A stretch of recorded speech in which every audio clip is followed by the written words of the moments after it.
Miss, your mic is muted. Yeah. Sorry about that.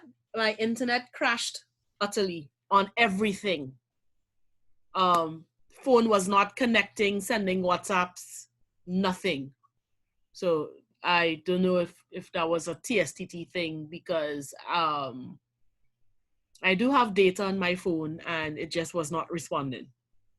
So I don't know. We were going around. I was fielding your questions on analysis by division and classification. So I don't know if y'all had any more questions on that.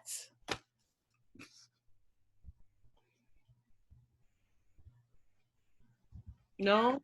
Nadia was asking something. Okay. Yes, miss. Sorry. Yes. I was so I was reading through the classification essays, right, in the modules with ABD to Mm-hmm. do homework 3.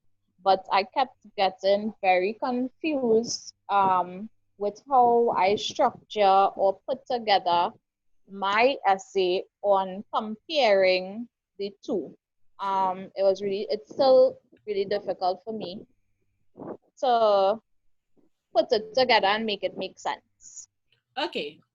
So the question is to pick two different samples. Some people what I've seen, I've only recently started looking at it. Am I remembering if I'm looking at the right one or not? But it's to compare two samples. And you're really looking at the styles, not so much the content of both essays, but you're comparing the expository modes that the essays use. So think of the essays as a very specific example of the expository mode. So say you're looking at a compare and contrast essay versus and let me pick two that would really go. So say I think for this one you're comparing an analysis by division versus a classification essay. So you go, okay, all right, so we know both essays are expository. So both essays, the main purpose is to explain something, right? Right.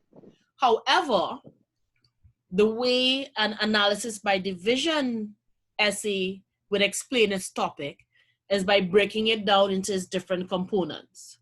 So for example, in essay sample, we see they take whatever the topic is, fast food, let's say, and they break the fast food down into its three main components: protein, side, drink, to tell us how that works. However, in the classification essay, where they looked at, the example you have there, types of diets. Mm-hmm. They are explaining how an eating habit is a diet based on what we know about diets. So the strategy for the ABD is large thing, break it down into smaller bits.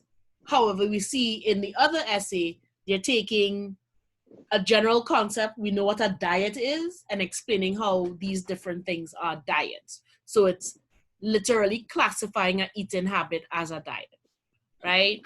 Or say so you're looking at then comparing how the essay works, that expository style, and what do we learn by putting the two side by side. So what would be if we compared process analysis with cause and effect, and so on and so on. So we're looking at how, by reading these two different essays, we see they do different things, right?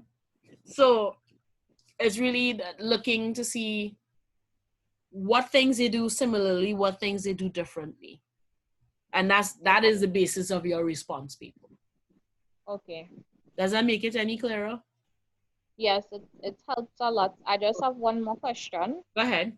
In this um level of education, tertiary education, Mm-hmm. when you have to do a response paper, is it acceptable to do things point form and side by side, or does it have to be a structured essay like introduction, body, and conclusion?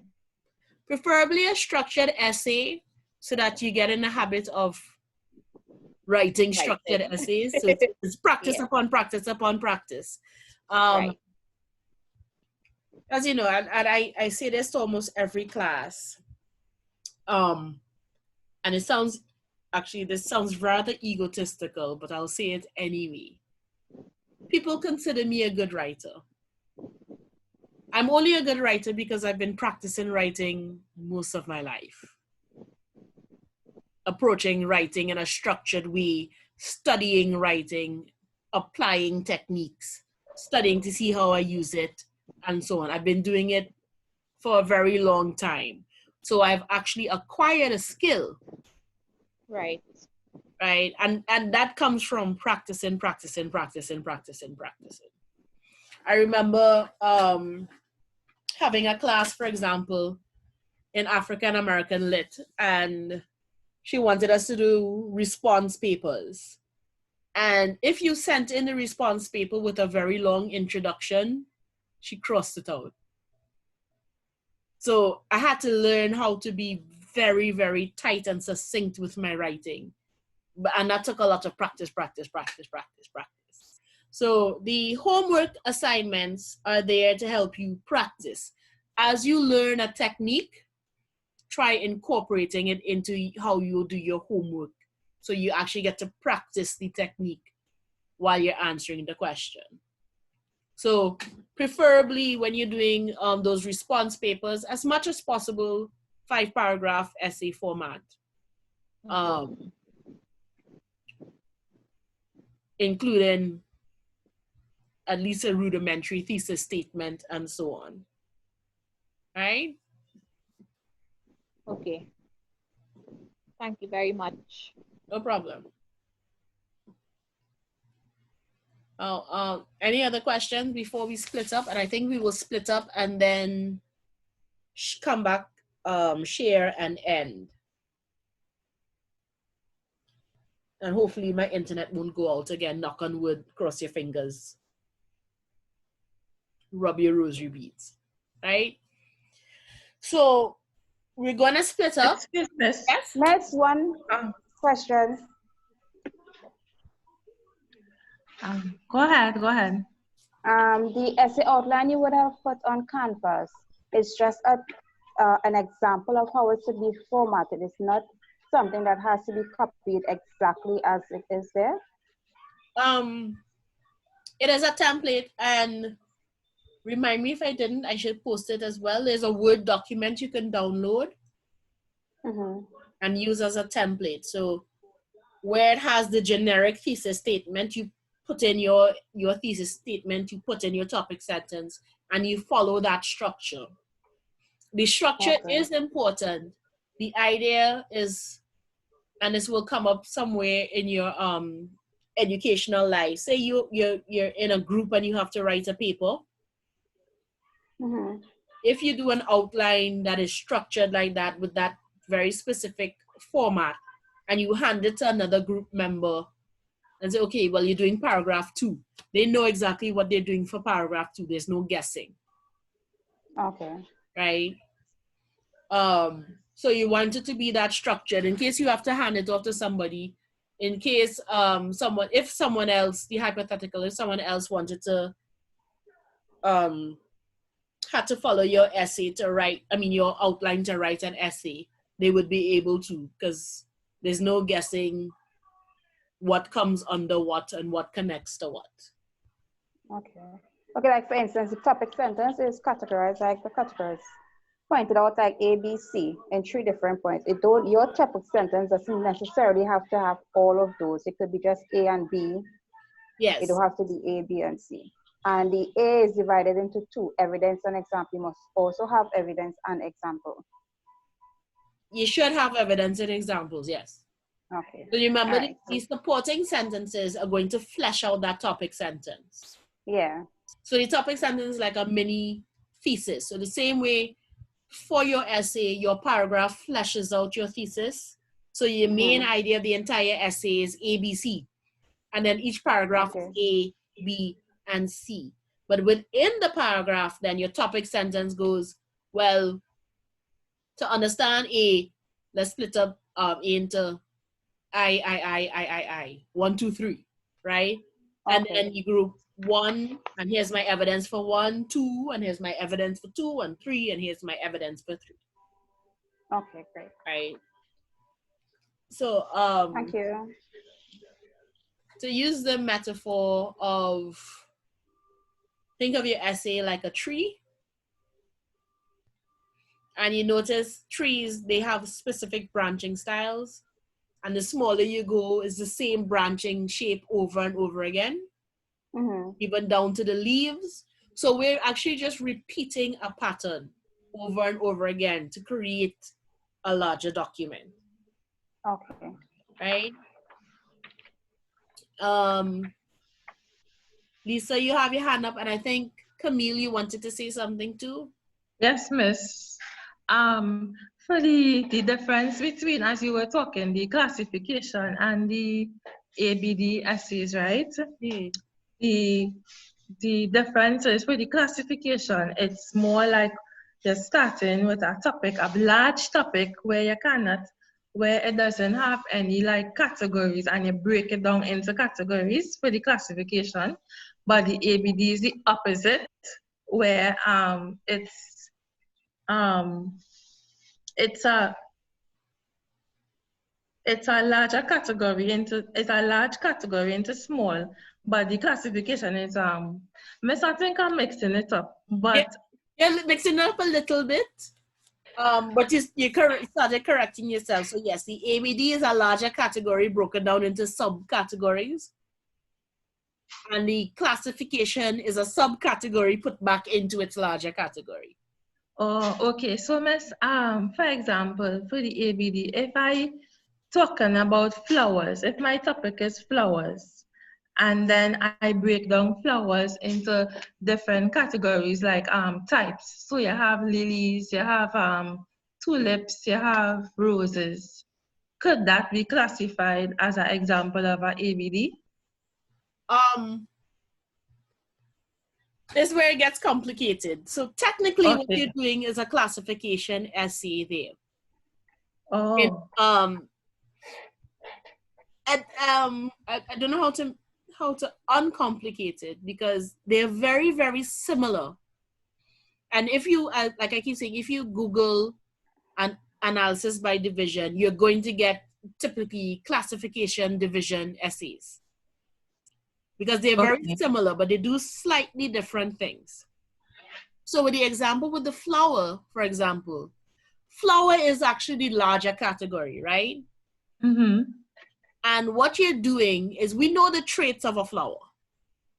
It has petals, it has a stamen, it has the stamen and the pistil, so it, right? It has the ovary where the potential seed will develop once it becomes a fruit, blah, blah, blah, blah, blah, right? So we know what a flower is. So when I tell you, okay, so lilies are a flower, what I'm actually doing there is telling you that lilies have the same characteristics of generic flower. So the same way a flower is supposed to have petals, it would have a stamen, let's say petal, stamen, and sepals, right? Yeah. So a lily is a flower because it has petal,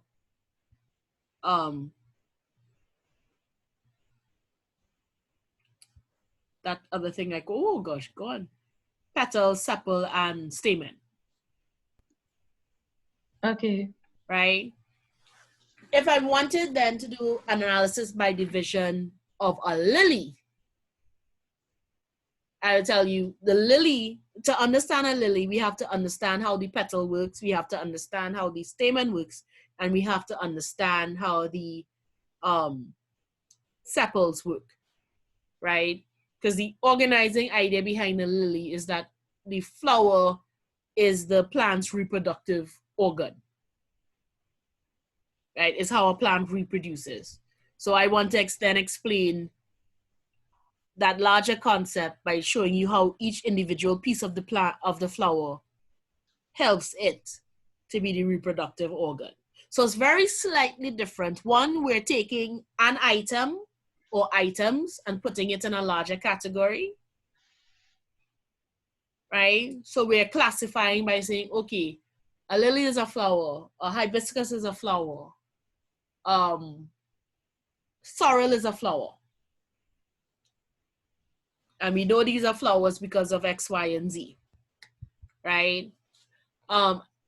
As opposed to taking something like an institution or a concept and breaking it down into its smaller parts so that we understand what it is. And I explain these things very abstractly, and I apologize. I wish I had visual aids to help explain it. But and I'll keep fishing around until I make it clear. So if I was doing an analysis by division of a pen, for example, how do I explain how a pen works? What is a pen supposed to do? And I will get you, Lisa, in a second, right?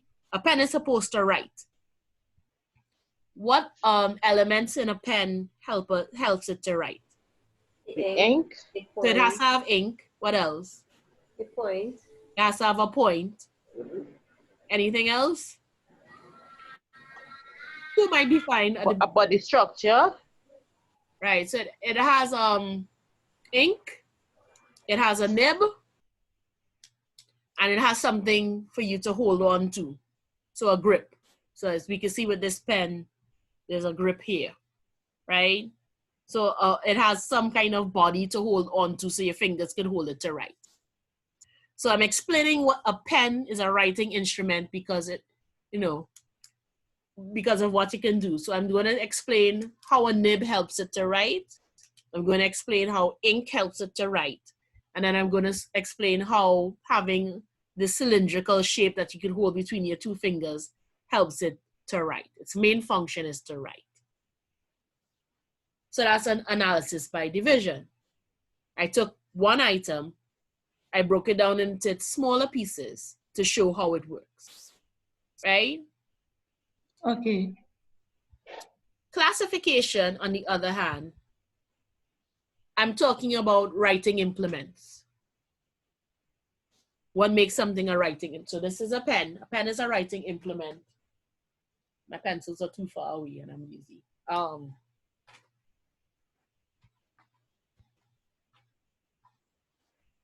Let's just pretend this is a pencil. Pen is a writing implement. A pencil is a writing implement. Chalk is a writing implement. So we know a writing implement is something that a human uses to make marks on something, right? We could agree with that definition. So a pen is a writing instrument because it has a nib, ink, and I can hold it to make marks on a paper. A pencil is a writing instrument because it has lead, and I can hold it in my hand to make marks on a paper. Chalk is a writing instrument because I can hold it in my hand and make marks on a chalkboard. I'm not sure if I'm getting to differentiate properly. Is that making it any clearer? Yes, miss. So one we take and we break down something and show how it works because we broke it down. One we take and we explain it by putting it in a larger category. And since the person knows what the category is already, or we have a basic understanding of the category, then you could put several items in that category and it will be explained that way. So remember, expository writing is to explain something. These styles are different ways of explaining something, right? And I'll keep trying. If it's not clear, just keep tackling me and I'll keep trying to make it as clear as possible. And Lisa, you had your hand up? Miss, good night, everybody. Miss, I was wondering about the genetic format. You have to put does it have to be 3 paragraphs? Yes. If it's a 5-paragraph essay, you need to have 3 paragraphs.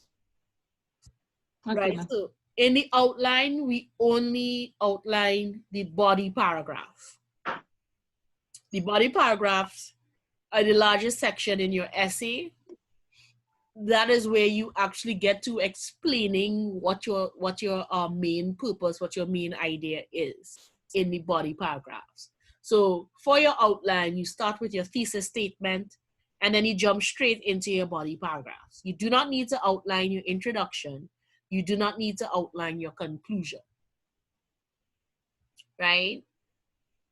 So the outline helps you organize how you're going to prove your thesis into separate paragraphs, and then within each paragraph, how you're organizing the information in there to establish or to prove your topic sentences. Right? Okay, miss, thanks.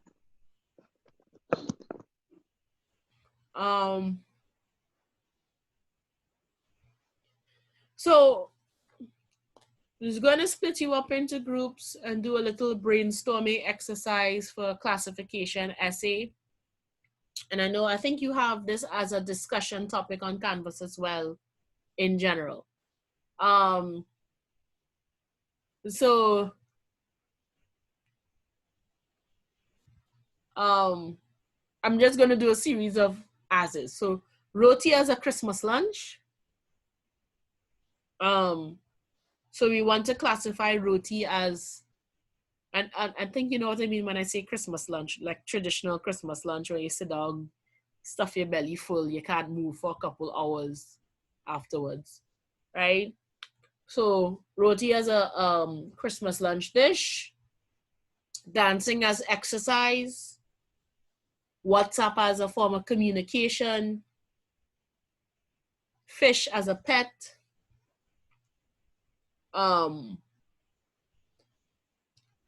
let's say fasting as a diet, and carnival as art. So I have roti as a Christmas lunch item, dancing as exercise, WhatsApp as communication, fish as pets, fasting as a diet, and carnival as art, right? So I'm gonna split you up into groups and take a 15 minutes or so and pray to God internet doesn't go again. If internet goes in the middle of this, class is over, because 3 times is a definite sign. Right, so I'll split you up into groups. Let's say in groups of 5, 4 to 5, and in your group, brainstorm how you would classify these items in the larger categories. So what you would need to do then is come up with what are the characteristics or traits of a Christmas lunch, of exercise, of communication, of pets, of a diet, or of art, right? So you're only picking one. Each group will pick whatever topic appeals to you. Brainstorm what would be the traits. Brainstorm whether or not these items will match those traits, and so we can put them in that category, right? So any questions about that before we break up?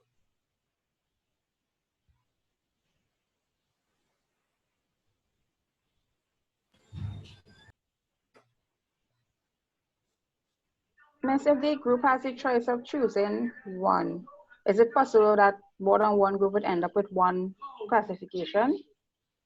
Yes, but For then the same classification? we could compare. Okay. You might come up with different traits that you think are important. Okay.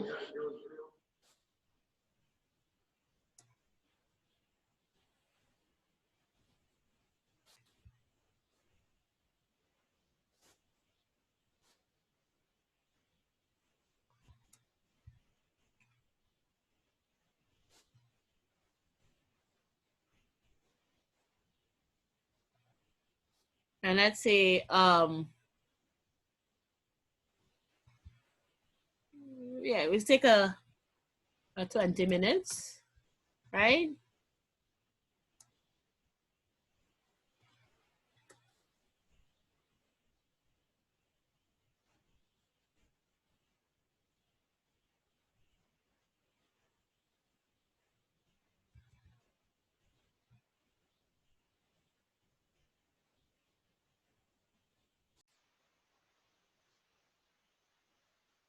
And welcome back.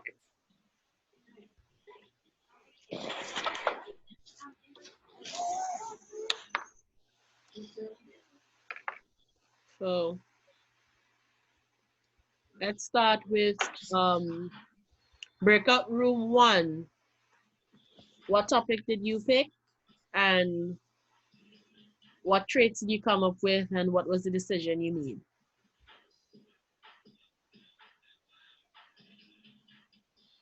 So Abishai, Adiel, Camille, Lisa, and Rebecca Solomon.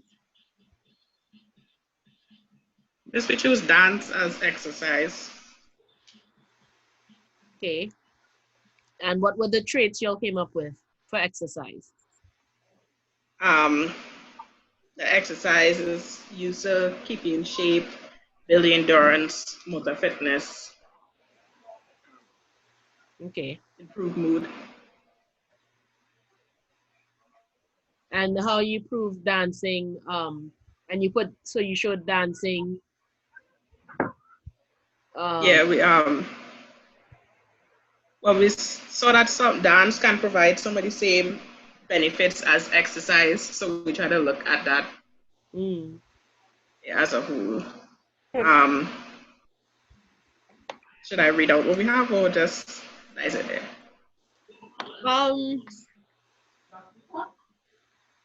Briefly, you can summarize. So we're saying exercise say it again. I have it here written out in a sentence form if you want. Yeah, go ahead. Makes no sense. We have the definition starting off for both of them. Dance is the rhythmic movement of your body to music. Exercise is an activity requiring physical effort. Both can keep you in shape, healthy, and increase endurance and motor fitness. Dance is no longer seen as just a form of entertainment, but has evolved into types of exercises such as Zumba and aerobic fitness. There are also different styles of dance exercises such as Latin, hip hop, and ballet. Right. So you see how you're starting to think of dance in a larger category of physical fitness. Sorry, Miss, to add with that, what we concluded also is that dancing can assist with physical improvement, as your posture, right? And it can also help with weight loss. Okay. Thank you. And did any other group pick dance and exercise? Yes, Miss, we did. Did you come up with the same things or did you come up with different things? Miss, basically the same thing. The only thing that, well, it would be the same thing actually. We just had balance and coordination, and ballet would be a style of dancing that will show that. And we had, everything else, the burning of the calories, belly dancing would be a form that will burn the calories. And that's basically everything else they had. Okay. We missed and we came up with the same points. Did Did everybody pick dance? No, miss. No, miss. No, miss. Okay, so the room with Michaela, Melissa, Nadia, Nishera, and Priya. What did you all pick? Miss, we picked fish as a pet. Okay, and so what are the traits of a pet? All right, I'll give you a definition that we had. A pet is a domestic or tame animal kept for companionship or pleasure. Right. Right? And some of the points that we came up with is having a suitable place for your pet. You have to feed it. You have to clean up after it. You have to name it. And as the definition says, sometimes it's there for companionship. Some people cherish it, they have a bond with it. And it's a way sometimes to teach children how to be responsible. And if you have like limitations to where you live, it's the perfect pet because it's small and it could be kept in a small place. Mm. That's what we came up with, miss. Okay. Did any other group pick fish as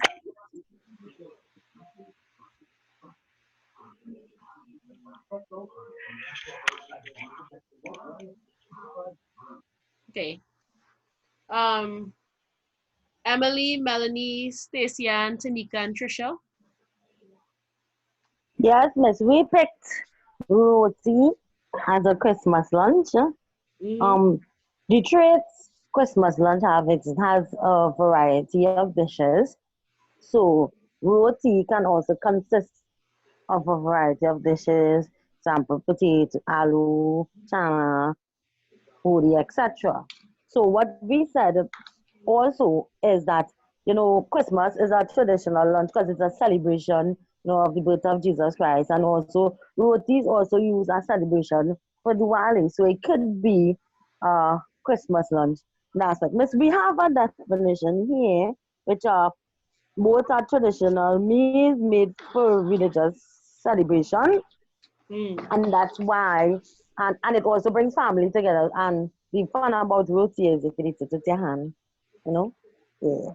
So that was our comparison to the roti using as a Christmas lunch. Okay. So we were saying roti can be a Christmas lunch because it fulfills all the roles of a Christmas lunch. Yes, miss. Okay. And I love roti. Yes, miss.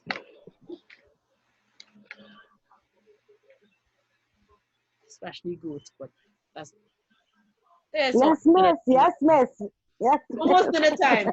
So don't make me think about roti right now because I'm going down to eat bread and cheese is a far cry from roti. So, but yes, let's do I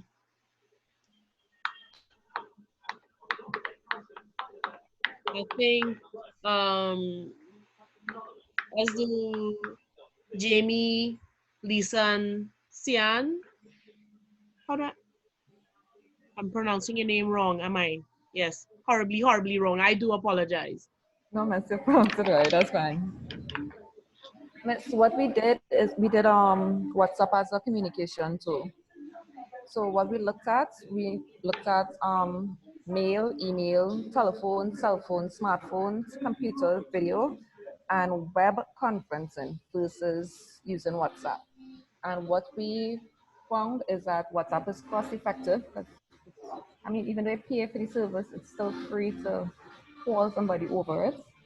The speed of it, the ability to communicate locally or internationally, it's reliable, it is unlimited, it is non-intrusive, and it also allows you to have a personal touch by putting up your picture and more or less making it your own. Okay. So it sounds more like a comparison of different styles of communication than necessarily saying WhatsApp is a form of communication, if you know what I mean. So briefly, in week 1, we talked about the components of communication. You have a sender, a message, and a receiver, right? And so WhatsApp is a form of communication because you have a sender, you have the message that you type out, you have the medium that you use, which is texting, and you have someone who's receiving it at the end. But it's good to look at then what you did well was looking at the other items in the category for comparison to it, so that to be what are the traits, what needs to be the traits in that category. So that's the right tack to use. Just be careful that we don't end up comparing one of the items in that category to another item in that category, right? And I think that's it. No, miss. Group 4. Group 4. Group 4 did carnival as art, and the characteristics that we gained from it was sculpting, music, paint, and drawing. And we had that art can be defined as an expression of human creativity and imagination by the way of painting, sculpting, music, and dance. Okay. Right, so we could put carnival in that category because carnival does all those things. Right. So we're starting to get that idea of classification. Is you taking something and you're putting it in a larger category, and by putting it in a larger category, you get to explain what it is. As opposed to if we took any of those, though not sure how you would split a fish up into smaller components. But if we were doing analysis by division, we would be taking the topics we just looked at and breaking it down into, so we would take roti, for example, and break it down into its component parts. So roti has a skin, an outer shell, it has protein, it has vegetables. Because roti. Before you go on. Yes. Like, for example, I remember you said that fish, you can really place into categories. Like, for example, types of fish, like freshwater fish, saltwater fish. Well, we could, you see, but if we're breaking it up into different categories, then we're going back into classification. So we're saying that there's this larger category, fish, or actually no, we're putting fish in a larger category of aquatic animal, right? So fish is an aquatic animal. It lives in water. It's adapted to water, and so on. As opposed to, for me to understand what a fish is, I have to understand gills, scales, and I don't know, some third aspect of a fish. I'm trying to think of a third aspect of a fish. Gills, scales, and fins. Right? So I'm not really putting, that's not putting fish in the larger category of types of fish. That is giving you specific parts of a fish and how that works together to make a fish function, right? So to be a fish, so if you want to understand what a fish is, you have to understand how a fish uses gills, has scales, and has fins. Right? No problem. What appropriate for the mode we're using now, when you say fish and you have freshwater fish, you have saltwater fish. So I suppose I can say it this way. The analysis by division, and that's why it's called that, is explaining something by breaking it down into smaller parts. classification is explaining something by showing how it relates to other things in a larger category. Lisa, you have your hand up? Yes, Miss. So, like the example you gave here with dancing as an exercise, was it okay to define the word dancing and then break it down?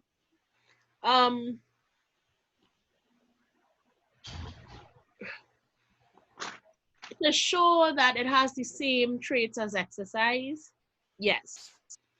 So the main thing we want to identify the what is exercise, and then show how dance is an exercise, right? So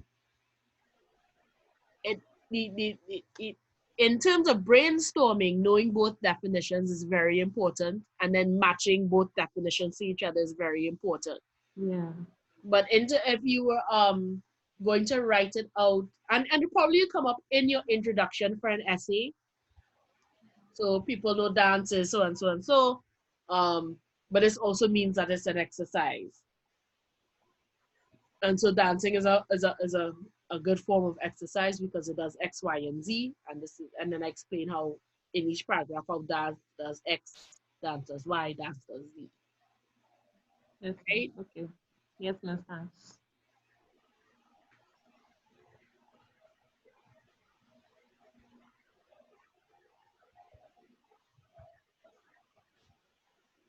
Any other questions?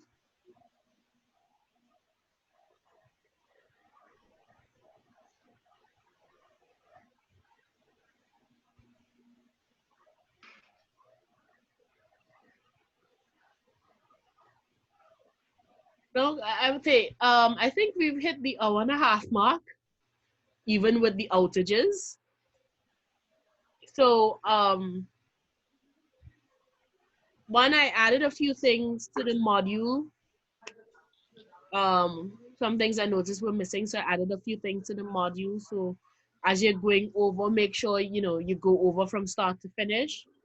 I realized you didn't have a navigation page, so I suspect you all were going through everything one at a time, or trying to navigate that way. So after the course description, there is a after the landing page and course description, there is a page in the modules where you could click and jump to the specific week. So that should make navigation a little bit easier depending on the platform you're using. And next week we are doing, oh no, yeah, this one is spread out. So next week we will be back with classification, and we will be looking a little more at writing an outline specific for classification essays, crafting introduction, and these kind of things, right? So week 2, next week will be our second week on looking at classification essays. So as you're going through the stuff for this week, please make sure and jot down any questions that you might have that we could bring up in class. Okay?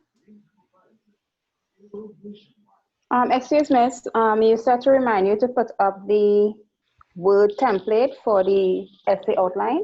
Yes. All right, I will do that. So again, you could download that and you could just swap out information. So it's already formatted in the indentations and all that. So you just have to type over where you need to put in your own information. Okay. Right? Excuse me, what's for the recording? I tried looking for it and I wasn't seeing them. The recordings are at the end of every week. Yeah. So they're up in the modules. Sometimes it doesn't show in the window itself, but you will see a little blue box that you can click and open the window in a new tab. Okay. And watch the recordings. I have a question. Yes? Did you did for assignment 3 homework? You change the due date yet, or? assignment 3 from last week? Yeah. Did you push it back or it remain the same date?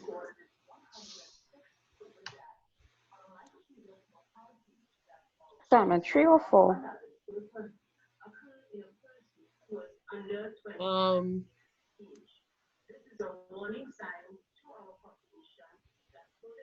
No, homework 3 was it is open. It's supposed to be open until the 31st. Okay. It's homework 4 that's on the 31st. The ABD is for the 31st. Yeah, 31st, yeah. But homework 3. Homework 3 is available for submission until the 31st. Okay. Right. And 4 is available for submission until November 14th. Right. Okay. Thank you. Right. All right. Yes, so, okay, I mixed up the dates with the 2 assignments, right? And my homework 3 was submitted. It says that the due date is the 24th of October. It was submitted on the 25th. So would I be losing points for late submission? My official response is check the syllabus, but right. Any other question? Yeah. Yes, ma'am. Go ahead. Miss, if you haven't been assigned the 3 persons for the peer review for homework 4, you say that Canvas supposed to automatically assign you? Yes. So you're supposed to get an email notification. So there might be a bit of a delay depending on people actually submitting. So what Canvas will do, it will generate based on the submissions it has, right? So if there are anyone who doesn't turn in a submission, that could then affect how many peer reviews you get to do. The peer review will not substantially affect the grade per assignment, but is vitally important because it helps you internalize the skills, because marking someone else's paper helps you recognize errors and helps you pick out errors in your own writing. So it's a win-win. You help your fellow classmates, and you also help yourself because you become more aware of, until it drives you batty, and when you're reading newspapers, you have to hide the reading pen because you start to correct headlines. Or that not just me. I don't read newspapers anymore. I learned a long while ago. Don't read them just because I need to correct them. Right?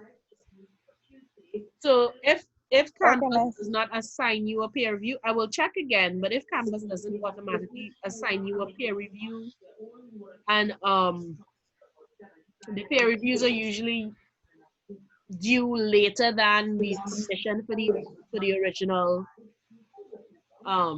assignment. I would say roughly between the first repatriation, which was in July, or so somewhere around the July 15th, the persons which are the Any other questions? From high-risk countries, we are possibly somewhere in the region of 800 persons being repatriated. However, this number is quite an underestimation, given that persons are being repatriated by Karina, is that your television? Pardon? Is that your television in the background? Right, so if there are no other questions, at this point, we can sign off. Jot down what, if anything comes up after, jot it down. We'll get it next week, right? So you are now free to leave. Class is dismissed. Bye, Miss. Thank you, Miss. Have a nice night. Good night, everybody. Good night, everybody. Bye. Bye, Miss. I'll go to tomorrow, people.